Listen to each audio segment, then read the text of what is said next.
For this shoot, we have the Fujifilm GFX 100 medium format camera with a 100 megapixel sensor. It's definitely the most advanced medium format camera that's ever been developed.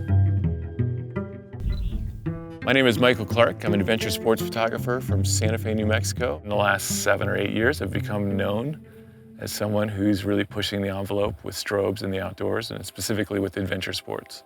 I've really helped Elinchrom develop their strobes to be perfect for this use. And I've spent a lot of years working with some of these cutting-edge lighting techniques, which in turn means I can now light all these sports and create images that have never been created before. We chose rock climbing in Indian Creek, Utah, and then also downhill mountain biking here in Virgin, Utah.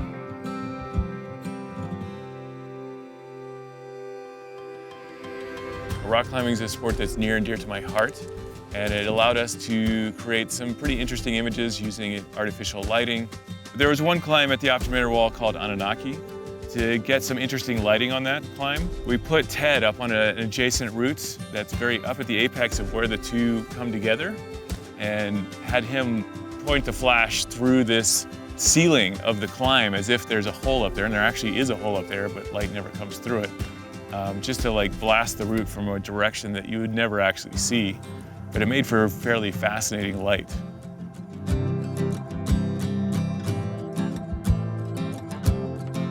We had the Elinchrom ELB 500 TTL strobes that are fairly lightweight that we took out with the various light modifiers, and just set up more of a high-end kind of commercial-looking portrait shoot that just gives us something completely different so that you can see who these climbers are, and then also see them in action and kind of get to know them in a certain way.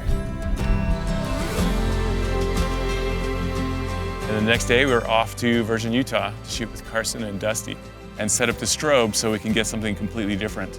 And it won't even look like the same jump tonight because we'll do it after the sun sets, and then we have maybe 30 to 40 minutes of that blue hour light where we can use the strobes to light them up, and maybe even the cliff behind them will still be lit with the evening light, and really make something kind of unique with the strobes, which we haven't done so far on the shoot.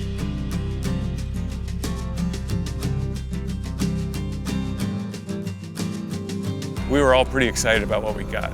They're super psyched to see how this ambient light can blend with the artificial strobes we're using. And that's something completely new that doesn't happen very often. So we definitely got quite a few interesting images.